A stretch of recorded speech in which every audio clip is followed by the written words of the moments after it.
예수께서 예루살렘으로 올라가려 하실 때 12제자를 따로 데리시고 길에서 이르시되 보라 우리가 예루살렘으로 올라가노니 인자가 대제사장들과 서기관들에게 넘기심에 그들이 죽이기로 결의하고 이방인들에게 넘겨주어 그를 조롱하며 채찍질하며 십자가에 못 박게 할 것이나 제3일에 살아나리라.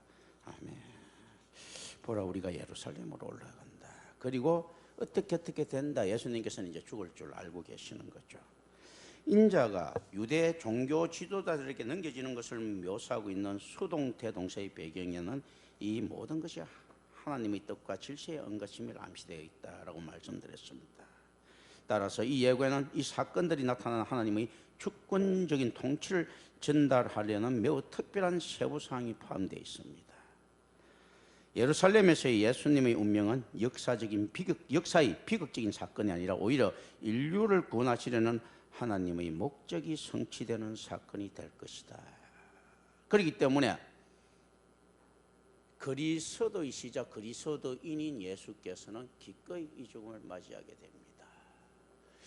예수는 사상적으로 철학적으로 분석할 때 신학적으로 분석할 때 이렇게 이야기를 하죠. 칼바르트 같은 자들은요 선택하신 하나님이고 선택받으신 인간이다. 인류의 죄를 위하여 대속하기로 선택받은 인간이기도 하고 그리고 그 예수를 선택받은 인간을 선택하신 하나님이시기도 하다. 참 묘한 역설 가운데 서 있죠. 이걸 우리가 좀 생각하면서 들어갑니다. 그리고 이것은 예수님의 타고난 역사, 즉 예수님의 능력 있는 말이나 행동의 사역이 아닌 십자가 위에서의 대속적인 죽음이다라는 것을 이제 제자들한테 이야기합니다. 인류를 어떻게 구원할까 할 때 지금 이 시간 제자들이 기대하고 있었던 정복자 메시아가 아니고 이 세상에서 패배자처럼 보이는 상실자처럼 보이는 십자가에서의 죽음만이 너희들을 구원할 수 있다. 그런데 제자들은 못 알아듣죠. 제자들도 못 알아듣는데 누가 알아들을 수 있겠습니까? 이 말에는 어떤 것들이 포함되어 있습니까? 우리가 어떤 일을 성취함에 있어서 반드시 해결돼야 될 관계가 있는데 특별히 하나님과의 관계는 중요하죠. 우리가 죄로부터 들어온 죽음에 이르는 병에 이르렀다고 케르케고르 같은 자들은 이야기하죠. 죽음에 이르는 병, 어떤 죄가 죽음에 이르는 병. 우리가 죽지 않고 영생하도록 태어났는데 죄로 인해서 죽음이 들어왔으니까 죄는 어떤 병입니까? 죽음에 이르게 하는 그 병인데 이것을 해결하지 않고 어떻게 궁극적으로 이 땅에서 승리자가 될 수 있겠는가라는 것이 예수님의 깊은 뜻입니다.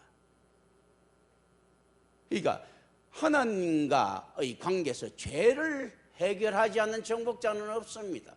이 정복자 메시아는 어떤 의미입니까? 사망 권세를 정복하고 이겼다라는 의미에서 정복자 메시아인데 이스라엘 사람들은 유대가의 열방의 으뜸이 된다라고 하는 알렉산드로스와 같은 정복자를 원했던 거고 착각했던 겁니다. 이런 것들을 우리가 좀 생각하고 지금 갑니다.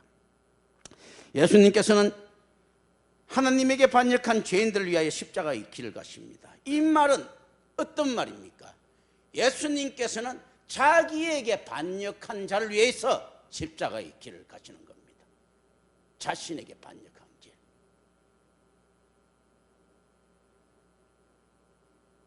일찍이 케르케고르 같은 철학자들은 신앙적인 사상에 대해서 굉장히 큰 성취를 이루고 있습니다. 제가 볼 때는 그 친구가 임마누엘 교회에 다녔으면 더 높은 경지에 올랐지 않았겠는가라는 생각을 합니다. 사실은. 그런데 어떤 거 이야기한가 하면 케르케고르가 사랑에 대해서 이야기를 할 때 이런 이야기를 합니다. 사랑은 모든 것을 믿는다. 그러나 결코 기만당하지 않는다. Never deceived. 결코 기만당하지 않는다. 어떤 이야기들입니까?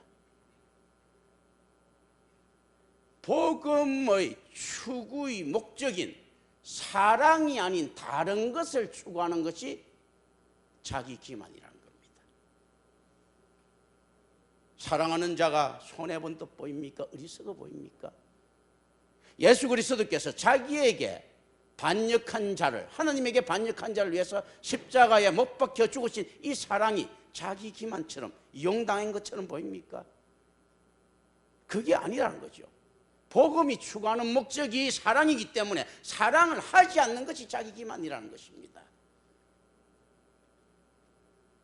얼마나 이게 참 뛰어나고 훌륭한 표현입니까?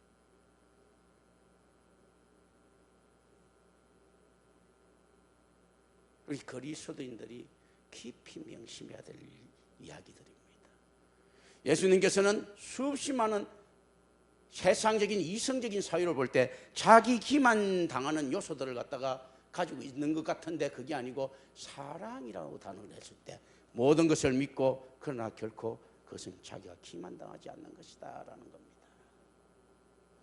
왜냐하면 그리스도인의 원래 목적이 사랑이기 때문에 사랑을 하지 않는 것이 자기 기만이지, 사랑을 하는 것은 자기 기만이 될 수 없다, 자기 기만이 당하는 것이 될 수 없다라는 것입니다. 그렇기 때문에 언제나 그리스도인들은 지혜롭습니다. 남한테 이용당하는 그 순간까지도. 예수님께서 십자가에 올라가실 때 배경들을 우리가 또 좀 생각합니다. 이 시대 유대의 배경을 우리가 한번 생각해 봅시다. 예수님께서는 여러 가지 신앙선례가 있는 분이었습니다. 마리아와 로마 군인 사이에 붙어먹어서 난 사생아라는 설, 그리고 예수 그리스도께서 이집트에서 왔기 때문에 이집트의 마술을 배워와서 눈을 현혹시킨다는 설, 이런 설들 여러 가지를 가지고 있죠. 그럼에도 불구하고 또 이 시대 유대인들은 어떻는가 하면 메시아를 기다리고 있는 메시아 대망 사상이 가득했습니다. 그 절정이 어떻는가 하면요, 조로아스토교로 추정되는 마귀들, 동방박사들이 메시아를 찾는 신앙을 가지고 별을 보고 예루살렘까지 들어간 것. 이 메시아 사상이 예수님 이후에 로마의 베스타니안 황제까지 쭉 이어져 내려오면서 굉장히 만연해 있습니다. 동방세계에서. 우리가 추측컨대 어떻게 생각하는가 하면 이스라엘 사람들이 바빌론 뉴스 때 이야기했던 그 모든 것들이 페르시아 제국 전역에 퍼졌을 것이다. 그리고 로마 제국까지 퍼졌을 것이다. 그래서 온 인류는 유대 지방에서 메시아가 난다는 사상들로 가득 차 있었다라고 베스타니안 황제는 이야기를 합니다. 그 정도로 이제 그 가득 차 있었던 시기예요. 그래서 그런데 이 메시아는 어떻는가 하면 이들이 이야기하는 정복자. 그런데 유대에서 날 수 있겠는가 했을 때 알렉산드로스가 한 예를 보여줬습니다. 작은 마케도니아에서 어느 날 갑자기 필립이 건강을 발견하고 불을 차지하고 그러더니 그리스의 그 폐국이 되고 그리고 전 세계를 정복하러 다녔단 말이죠. 그러니까 유대에서도 못 놓으라는 법이 없는 거죠. 그러니까 동방박사들 마귀들은 왜 들어오는가 하면 알렉산더와 같은 정복자가 나타났을 때 자기들을 좀 잘 봐달라고 지금 매물을 가지고 들어온 거예요.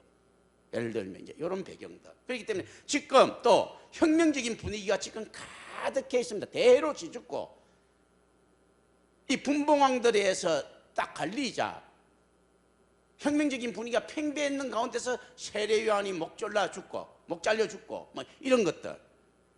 그러면서 이스라엘의 열심당들은 지금 예수를 이제 대안이 없으니까 세례 요한을 지도자로 삼았던 그 지도자로 삼으려고 했던 그 사람들이 예수 그리스도를 대안으로 삼고 지금 계속 추적하고 따라가고 있는 형태입니다. 그래서 예수님의 행적은 모든 레지스탕트들한테 열심당원들한테 유대의 독립을 원하는 열렬 당원들한테 지금 노출되어 있는 상태예요. 아마 추측하건대 가룟 유다가 그곳에 있었을 것이다 라는 것은 우리가 이제 생각을 합니다. 성경에서는 그런 이야기를 하지 않기 때문에 그렇게 우리가 뭐 단언할 수는 없는데 가룟 유다가 상당 부분 거기하고 관련이 있다. 그렇기 때문에 예수님의 행적이 어떤 식으로든지 간에 그들에게 정보가 전달되고 있었고 제자들도 이스라엘을 위한 일이기 때문에 다 묵인하고 있었고 심지어 가룟 유다가 거기에 독립자금을 빼돌리는 행위들도 순수하고 애국적인 행위라고 봐서 다 침묵하고 있었을 것이고 예수 그리스도까지도 이 어리석음을 보고도 어쩔 수 없다라고 생각하고 침묵하고 있었을 것이다 라고 우리는 추측할 수 있습니다. 예수님께서도 이 혁명적인 분위기를 아는 거예요. 그러면서 자꾸 죽음을 이야기합니다. 너희들이 생각하는 그게 아니다. 왜 자꾸 중간에 이런 이야기를 하는가 하면 이들이 유대인들이 바라는 메시아상을 알기 때문이에요. 그런데 이들은 어떻게 생각합니까? 일사가 오겠지. 지금 예수님께서 예루살렘에 들어가면 이 독립군들도 따라 들어올 것을 알죠, 다들. 그래서 나중에 호산나 호산나고 반기죠, 보면. 그리고 베드로도 칼 차고 들어가는 겁니다. 이게 혁명의 분위기예요. 혁명의 분위기. 근데 예수님께서는 그런 게 아니다. 내가 죽는다 했을 때 이들의 귀에는 지금 어떻게 들렸겠습니까? 예수님께서는 정말 십자가에서의 무기력한 죽음을 이야기하는데 메시아로서 어떻습니까? 죽음을 각오하고 앞장선 알렉산더 대왕의 용맹스러움이 생각나겠죠. 그렇게 착각할 수도 있다. 이제 이 개념들을 이렇게 쭉 집어였습니다. 그리고 또 어떤 것들을 집어였는가 하면요, 예수가 십자가에 못 박힌다는 이 내용을 가지고 제자들은 살짝 흥분할 수도 있습니다. 왜 그렇겠습니까? 십자가에서 못 박혀 죽는 자격을 가진 자들은 어떤 자들만 가능하겠습니까? 내란죄, 반역자들만 가능합니다. 이 강도가 십자가에 못 박혀 죽였다. 예수님 주위에 두 강도 하는데 이 강도가 십자가에 못 박혀 죽을 수 없습니다. 십자가에 못 박혀 죽으려고 하면 적어도 있지 않습니까? 반란군이 돼야 돼요. 이제 이걸 갖다 우리가 생각해 볼 필요가 있습니다. 그렇기 때문에 한 반란군의 대장은 어떤 건 예수의 비애국적인 태도에 대해서 실망을 한 거고, 한 반란군에 있지 않습니까? 우두머리 되는 자는 어떤 게 하는가 하면 그래, 이것이 참 메시아다라고 하는 깨달음을 얻은 거예요. 이게 이제 이런 상황입니다. 십자가에 아무나 못 박혀 죽을 수 있는 것이 아닙니다. 그래서 한 반란군 대장은 예수를 경멸하는 거죠. 야, 혁명도 못 해보고 죽나? 이제 이런 것들 그렇게 많이 따르는데 우리가 다 죽기로 각오를 했는데 지금 이 상태를 지금 이해를 해야 됩니다. 그렇기 때문에 제자들 귀에는 안 들어올 것입니다.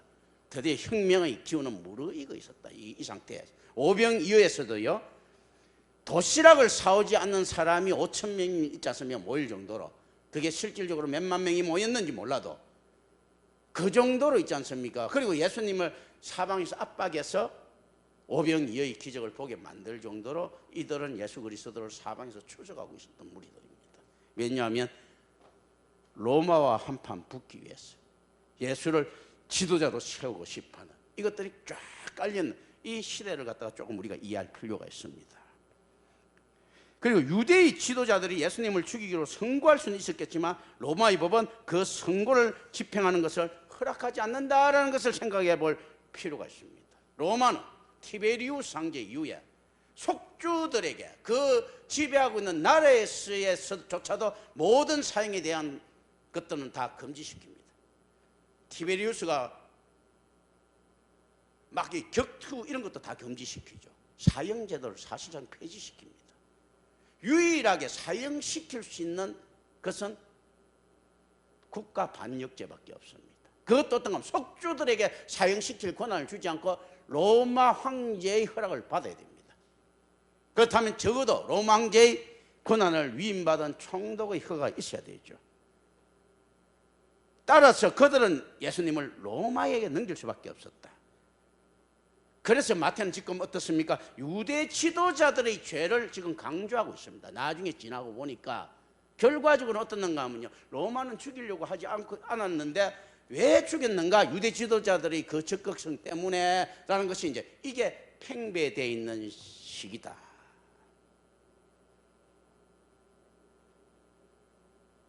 이런 것들을 우리가 알아야 됩니다. 나중에 다다시 설교를 할 것이지만 빌라도를 만났을 때 빌라도가 예수를 죽이고 싶어하지 않는데 왜 죽이는가 했을 때요, 빌라도가 예수를 죽이지 않으면 그 지기가 잘리게 생겼어요. 이 당시에도 삼진아웃죄가 있었는데 빌라도가 투아웃에 걸려 있었습니다. 한 번은 이스라엘의 성전의 금을, 금관을, 보석을 로마 정부에 바친 겁니다. 로마 정부가 화를 냅니다. 야, 우리가 거지야. 이렇게 해서 속주들한테 우리가 어떻게 지배권을 행사할 수 있겠는가? 로마는 굉장히 통치에 대해서 정직한 나라죠. 자, 두 번째 어떻는가 하면 이 빌라도가 독수리 이빨을 들고 예루살렘 거리를 할부했습니다. 네가 임마 미쳤다고. 지도자들이 유대 종교 지도자들이 항의를 했어요. 네가 임마 미쳤다고 유대에 가서 힘을 가시할 일이 있어. 그 조그만 나라에 뭐 가시할 게 있다고 독수리 깃발 갖고 들어다녀. 앞으로 그러지 마. 이제 이런 게 딱 돼 있는 거예요. 그래서 가이사라 지역에 머물고 있는데 지금 예수님이 갈 때 되면 유월절 나라의 치안 때문에 빌라도가 들어올 것입니다. 그리고 이제 만나게 돼. 그리고 삼진아도 하나 더 걸리면 이제 이거 잘리게 생겼는데 유대 지도자들은 이 이야기합니다. 네가 예수 안 죽이면 우리는 반란 일으킨다. 딱 삼진아웃 걸리는 거죠. 그래서 죽일 수밖에 없는 요 상황. 나중에 결국은 만나게 될 것입니다. 그러니까 예수님께서는 하나님의 섭리에 따라서 어쩔 수 없이 죽일 수밖에 없는 이 상황을 맞이하게 됩니다. 이런 것들을 우리가 좀 생각할 필요가 있습니다. 또 그리고 빌라도가 그러면 이 내란죄를 적용시켜야 될 것인데 어떻게 그런 거 가능한가 했을 때 이제 여기서는 우리가 좀 더 사상적으로 깊게 들어갑시다. 우리가 성경 안으로 들어가기 위해서 오늘날 보는 성경들 있지 않습니까? 왜 이렇게 부패되어 있는가? 이게 필요하니까 어디서부터 고딕의 건물 하나님의 높으심에서 인간이 내재성이 강조된 특별한 시기가 있었는데 그 시기의 출발을 우리는 무엇이라고 부르는가 하면요, 사상사적으로 계몽주의라고 부릅니다. 인라이트닝이라고 부릅니다. 계몽주의다. 이 계몽주의가 실제 역사적으로는 언제 출발점을 보는가 했을 때는요, 베스트팔리아 조약이 일어났을 때 30년 전쟁이 끝나고 각자 신앙의 자유가 보장됐었던 베스트팔리아 조약이 17세기에 일어납니다. 제가 알기로는 1648년도인가 맞습니까? 맞죠? 1648년도에 베스트팔리아 조약이 일어납니다. 그리고 사상적으로 과학적으로는 어떻게 일어나는가 했을 때요, 계몽주의 첫사랑 그리고 첫 과학자를 누구로 보는가 하면 프란시스 베이컨으로 봅니다. 그거보다 조금 이전이죠. 베이컨은 그 초반에 17세기 초반에 죽었으니까 20몇 년도인가 그 전에 죽었으니까 그렇니까 이제 그걸 봅니다. 그래서 첫 사람을 보는 거죠. 이 사람들이 있고 그리고 현대 철학의 아버지라고 불리면서 안에서 철학의 문을 연 또 대륙의 합리주의가 탄생할 때 르네 데카르트가 나타납니다. 나는 생각한다. 코로나는 존재한다.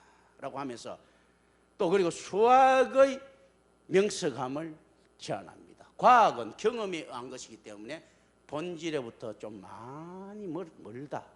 수학은 본질로부터 출발하기 때문에 진리를 규정하는데 더 명석하고 판명하다라고 데카르트는 이야기하면서 회의하는 주체에 대한 권한을 강조합니다. 그게 어떤 이제 변화가 일어나 버렸는가 하면요, 하나님에 대한 생각을 하나님이 절대성 속에서 생각하는 것이 아니고 존재는 누가 존재하는가 했을 때 존재의 가치를 의심하고 있는 자기한테 주는 거예요. 거기토 에르고 숨이라죠. 나는 생각한다. 코로나는 존재한다. 의심하고 있는 나한테 줌으로써 어떻습니까? 의심하고 있는 주체인 내가 그 하나님을 결정할 수 있도록 만드는 겁니다. 그래서 안셈의 유명한 문제인 나는 이해하기 위해 믿는다라고 하는 믿음 우선설이 계몽주의에 가면 나는 내가 이해하는 것만 믿는다라고 하는 것으로 바뀌는 게 되는 겁니다. 자, 이제 요 안에서 이 흐름들 하면서 이제 성경을 또 이렇게 성경에도 이런 흐름들, 이성주의 흐름들, 자연주의들의 흐름들이 꽉 있습니다. 그건 사두개인들이 대표적인 자유주의 학자들이고요. 바리새인들도 이미 리버럴한 자유주의 학자들이 되어버렸습니다. 이런 세태를 우리가 이해하면서 역사의 흐름을 보고 이렇게 쭉 갑니다. 이 계몽주의가 실제로 언제 종말을 구했는가 했을 때 임마누엘 칸트의 순수이성이 나타났을 때, 그러니까 1781년도에 이것이 종결된 걸로 생각합니다. 그럼에도 불구하고 칸트는 무엇을 이야기합니까? 이 시기에 위대한 현대 신학을 연 세 사람이 있는데 그 인간들이 누군가 하면 임마누엘 칸트라는 놈, 도덕을 이야기하고 헤겔이라는 놈, 지성을 이야기하고 그리고 자유주의 신학, 현대주의 신학의 아버지라고 불리는 술라이 음악, 이는 감정을 이야기합니다. 개떡 같은 이야기죠. 자, 파편화 시켜놨습니다. 이렇게 하면서 이 술라이 음악가 위대한 한 세기를 엽니다. 그런데 슐라이 어마어처럼 위대한 한 세기를 열지 못했지만 자유주의 신학의 황태자라고 불리고 신학적으로도 그런 아이덴티티를 제공해줬던 알버레트 리처리라는 사람이 탄생합니다. 이때 자유주의 신학의 가장 뛰어난 세 사람 누구냐 할 때 알버레트 리처, 아돌프 하르나, 월터 라우셈 부시라고 이야기합니다. 그런데 이 알버레트 리처리 뭔가 하나님의 나라라고 이야기합니다. 그러니까 리처리 보일 때 성경은 어떤 것입니까 할 때 킹덤 오브 갓, 또 하늘나라, 킹덤 오브 헤븐 이렇게 이야기할 정도로 성경엔 하나님 나라가 가득하더라 했을 때 우리가 그 이야기를 듣고 그전에는 그런 표현이 없었습니다. 분명히 성경의 내용은 무엇입니까 할 때 하나님 나라 맞는데 그 몰랐던 거예요. 그걸 갖다 리처리 툭 던진 거예요. 그때부터 보니까 성경의 이야기는 하나님의 나라 이야기더라. 이 사람 잘. 그런데 리처리 이야기하는 하나님 나라는 이 땅에서 도덕적인 삶이 구현되는 그 엉터리입니다. 그러나 어쨌든 간에 그가 던졌던 이야기들이 맞다면 지금 어떻습니까? 딱 보니까 하나님의 나라, 하늘나라 이야기인 거예요. 그렇다면 빌라도가 죽일 건수가 생긴 거죠. 예수님께서 어떻게 이야기합니까? 킹덤 오브 갓, 킹덤 오브 헤븐을 이야기하고 있으니까 어떻습니까? 이 킹덤을 이야기하거든. 왕국을. 반란이죠. 그러니까 예수를 십자가에 못 박을 수 있는 겁니다. 그 이야기 속에 하나님 나라를 이야기하니까 지금은 가이사의 나라인데 하나님 나라를 이야기하는데 어거지를 씌우면 되는 거죠. 이런 것들을 우리가 쭉 생각해 볼 필요가 있습니다. 이게 이제 하나를 가지고도 굉장히 많은 이야기. 우리 모두가 사실은 계몽주의 자녀들이다라고 이야기를 하죠.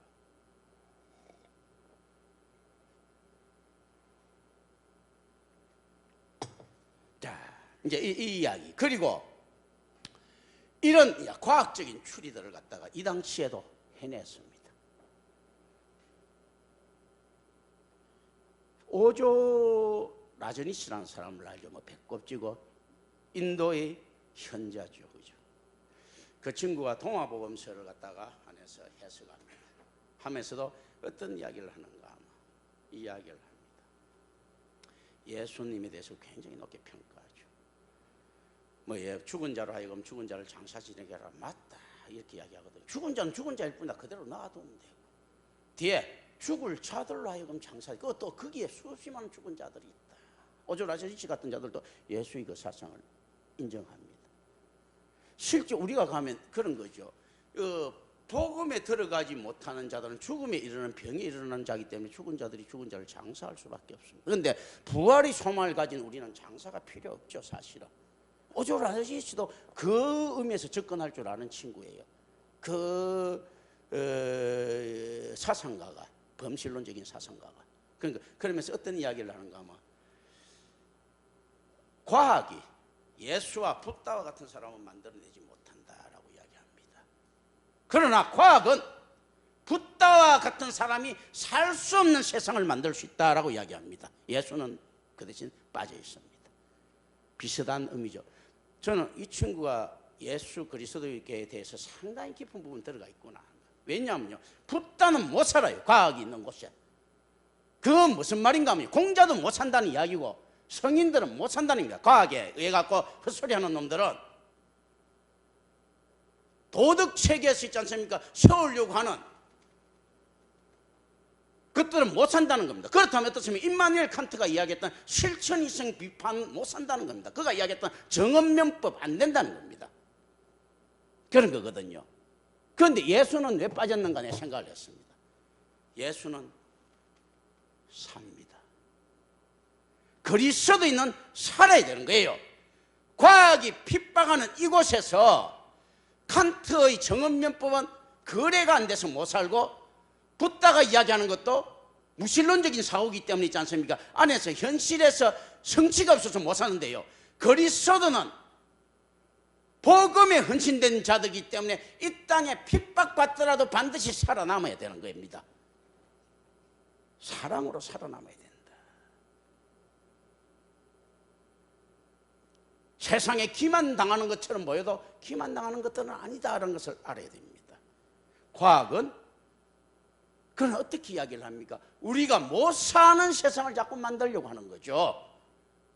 그리스도인들이 못 사는 세상, 하나님의 허구를 증명하려고 하고요, 이 공동체의 어리석음을 증명하려고 하고, 핵가족 제도를 갖다가 계속 지향시킴으로써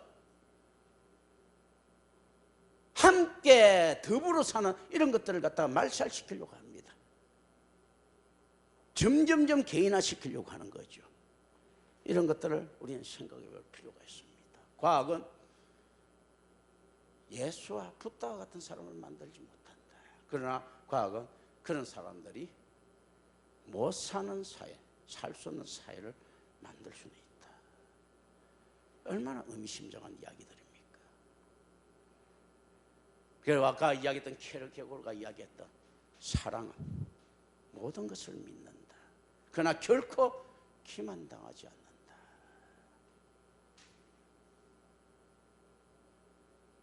그리스도인들은 사랑이 아닌 다른 것을 했을 때 스스로 기만하는 행위다라는 것을 우리 좀 생각해 볼 필요가 있습니다. 예수님의 오늘 말에는 그런 것들이 들어가 있는 거죠. 이런 배경들을 우리 좀 생각해야 됩니다. 이 사상적 배경들, 실질적인 이 배경들, 이런 것들을 계속 만나게 될 것입니다. 예수님께서 특별히 이방인들에게 넘겨진다는 언급은 순환 예고들 중 이곳에서 처음으로 나옵니다. 십자가는 유대인의 사형 집행이 아니라 비로마에게만 사용된 로마의 중요한 형벌 형식입니다. 사형 제도는 폐지됐는데 티베리우스 이후에, 그런데 반란자들에게 이걸 죽일 수 있는 거죠. 그래서 실제로 세례요한도 어떻게 죽었는가 했을 때요, 집시법에 의해서 내란죄로 죽는 거예요. 그런데 그 헤롯이 그걸 속이는 겁니다. 자기 힘 있는 것처럼. 그리고 로마법에서는 사형제도가 폐지되는 걸 알기 때문에 그렇게 세례요한도 계속 큰 소리 치면서 다닐 수 있었던 거예요. 자기 안 죽일 줄 알고. 그런데 죽어버린 거예요. 그때 이제 그 헤롯 안티파스가 수도 없이 많은 뇌물을 썼을 것이다 라는 이야기들이 돕니다. 그리고 유대인 역사가 유세비우스는 기록을 합니다. 헤롯이 내란죄로 죽은 것. 성경에는 어떻습니까? 바른 말 하다가 그냥 죽은 걸로 돼 있는데, 그런 것들. 왜냐하면 로마에서는 사형을 폐지시키니까 그건 안 된다고 했으니까. 이런 걸 또 우리 생각해야 됩니다. 그리고 십자가 처형은 예수님에 대한 하나님의 저주로 해석될 수 있다. 신명기 21장 23절에 보면 그런 거죠. 십자가에 매달린 자마다 다 저주받은 자라고 하죠.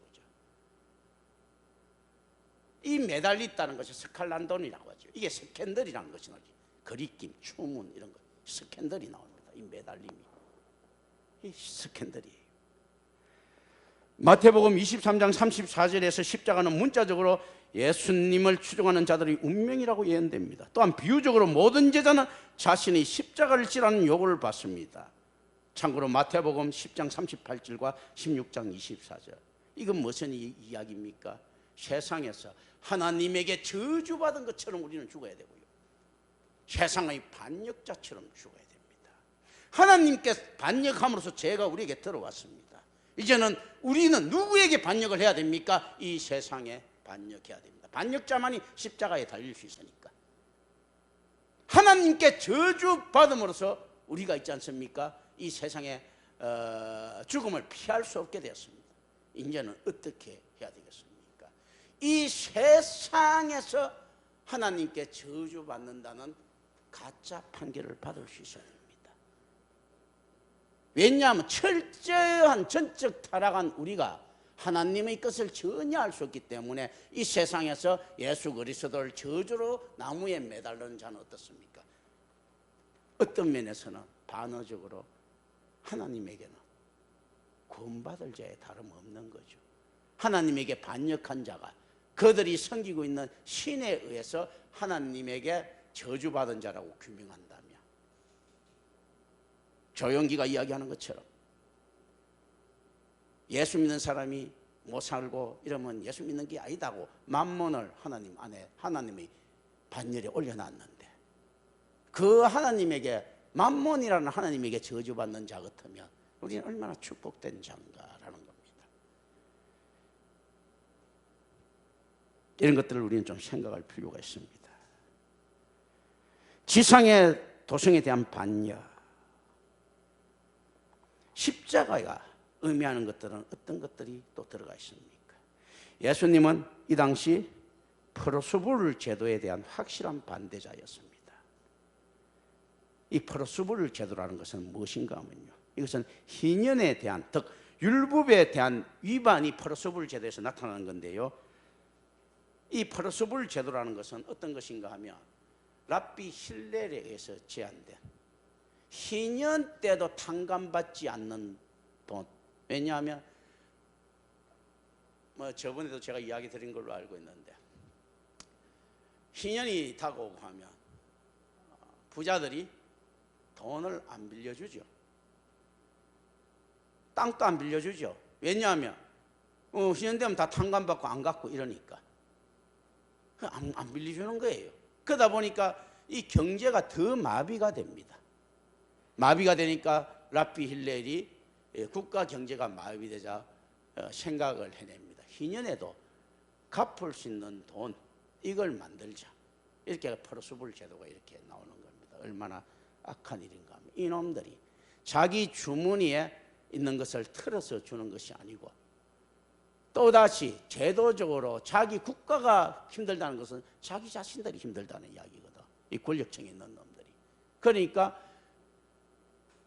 성경에 없는 채권 제도를 만들어서 이때 유대인에게는요, 거의 음성적으로지만 공공연하게 거의 사람이 노예가 되는 상태가 나타납니다. 이 빚 때문에. 완전히 비성경적이죠. 이 힐렐이라는 놈이 어떤 놈인가 하면 여기서 나오는 가브리엘의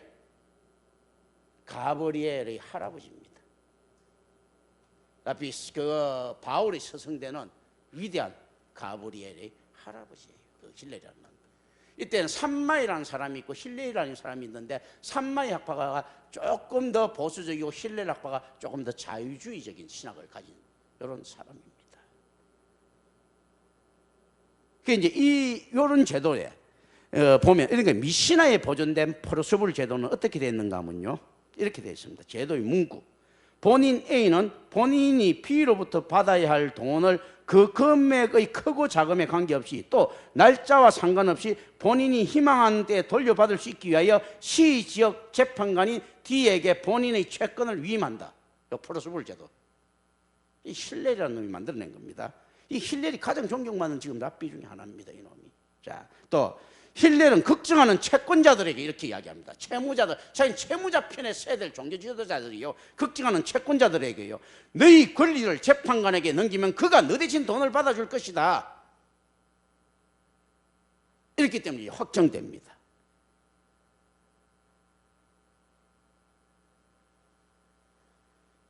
그래서 따라서 이거는 희년에 대한, 즉 율법에 대한 위반입니다. 그럼에도 불구하고 빌려주는 자의 너그러움은 빌리는 자의 정직함으로 이어져야 된다는 개념을 예수님께서는 또 가지고 있습니다. 이 프로스불 제도가 나타나기 전에 이 부자들이 안 빌려주는 것들은 어떻습니까? 가난한 자들도 진짜 얼굴 안면 몰수하고 띠먹는 그 모습에 있었다는 거죠. 그러니까 어떻습니까? 예수님께서 그걸 이야기하는 거죠. 너희 속옷을 가져가려면 너희 겉옷도 가져가게 하라 하는 거. 프로스불을 통해서 재판적으로 끌고 가서 네가 최고의 차업을 가져가면 네가 돈이 있으면 갚아라 이거예요. 안 갚으려고 하지 말고, 우리가 이야기할 때 막 잘못 해석된 거죠. 야, 겉옷을 그 속옷을 돌라면 겉옷도 주고 했을 때, 겉옷은 차압이 안 되는 품목이에요. 속옷까지가 차압되는 품목이거든. 그리고 우리가 생각할 때 그렇게 자비로워야 되나 하는데 그게 아니고 돈 떼먹지 말라는 이야기입니다. 능력되는 한은 갚으라는 이야기죠. 속옷을 가져가면 차압 안 되는 겉옷까지도 갖다 줄 정도로 남걸 빌렸으면 갚으려고 해라 하고 또 가난한 자들에게 이야기하는 겁니다. 그런데 이게 잘못 해석하고 있는 거죠 지금. 그러니까 사실은 띠먹는 놈이에요. 띠먹는 놈. 우리가 예수님께서 속옷을 가져갈 때 겉옷을 주는 놈이 아직까지 돈 갚을 거 더 있는 놈들이에요. 그런 거거든. 이 포로수불 제도에 대해서 예수님께서는 반대하시면서도 이제 이런 그런 것들을 이야기를 합니다. 이런 것들을 우리가 쭉 생각해 볼 필요가 있습니다. 모든 제자는 자신의 십자가를 지나는 요구를 갖다가 이렇게 받고, 예수 그리스도께서는 또 어떻게 하면 지상의 도성에 대한 반역자로 지금 서 있습니다. 이 포로수불 제도에 대해서 이런 식으로 반역을 하니까 실질적으로 힐렐 학파를 갖다가 이야기하는 바리새인들에게도 좋은 영향을 줄 수가 없고요. 또 예수님께서 나중에 보면 아시다시피 가서 성전에 가서 돈 바꾸는 자, 비둘기 파는 자들 갖다 뒤집습니다. 그건 지금 누구 밥그릇 건드린 겁니까? 사두개인 밥그릇 건드린 겁니다. 성전에서 장사하는 사람들이 누구한테 권리금 주고 장사하고 있었을까요? 다 사두개인들한테 권리금 주고 장사하고 있는 놈들이거든. 사두개인들이 돈이라면 미치는 놈들이에요. 돈이란 게 어떤 건가 하면 생기면 생길수록 더 탐욕을 불러일으키는 거거든. 그러니까 온갖 그걸 다 이용해가 돈 법니다. 예를 들어서 10,000원을 바꾸면 9,000원 줍니다. 그런데 이 10,000원을 가지고 성전에 가서 헌금을 못 드리는 거예요. 일반도 바꾼 돈 가지고 줘야 되기 때문에. 그러니까 10,000원을 만들려고 하면 또 1,000원을 더 바꿔서 줘야 돼. 10분의 1을 떼고 환전상에서 바꿔주는 거예요. 그 성전에서 쓸 수 있는 돈으로. 이런 것들. 그리고 심지어 물론 이제 고대 그레코 로마사에서, 그리스 로마사에서도 다 그랬지만요, 신전에서 나오는 고기 다시 빼돌려가 다시 팔고 이런 식으로 하거든요. 그래도 오히려 아덴 사람들이나 로마 사람들은 그 고기를 갖다 싸게 팔아서 일반 사람들이 먹도록 만들어요. 그게 그래서 옛날 사도 바울이 이야기할 때 이런 이야기 나오는 거예요. 야, 저 제사에 들어간 고기를 갖다가 그거 못 먹게 하면 우리같이 가난한 사람들은 고기 언제 먹냐 이거죠. 이 신전에서 나오는 고기 사 먹는 거예요. 그러면 싸거든, 이것들이 한번 올라갔던 고기들이.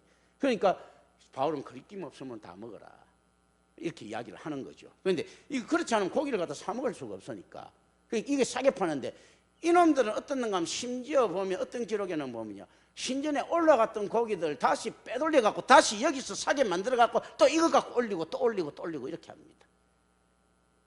이게 유대인들이 했던 행태들입니다. 그걸 갖다가 뒤집었으니까 어떻습니까? 사두개인 밥그릇 건드렸죠. 포로수불 제도에 대한 반대자죠. 예수님께서는 어떻습니까? 지상의 도성에 대해서 명백한 반역자로 서 있습니다. 우리가 하나님의 사람이 된다는 것은 언제나 이룰 수 있습니다. 이 땅에 대한 반역자의 모습으로 서 있을 수가 있고요. 이 땅에서는 십자가 처분형을 받을 수 있다는 이야기입니다. 그리고 예수님께서는 제3일에 다시 살아날 것을 이야기하시는 겁니다. 제3일에 살아나심에 대한 숙고를 우리는 해볼 필요가 있습니다. 이것도 이 DNA를 가져야 되죠. 요나의 기적이죠, 요나. 그래서 요나의 기적밖에 들려줄 것이 없다. 이 요나가 가드 헤벨 출신입니다. 가드 헤벨이 예수님이 있었던 나자렛에서 아주 가까운 지역이에요.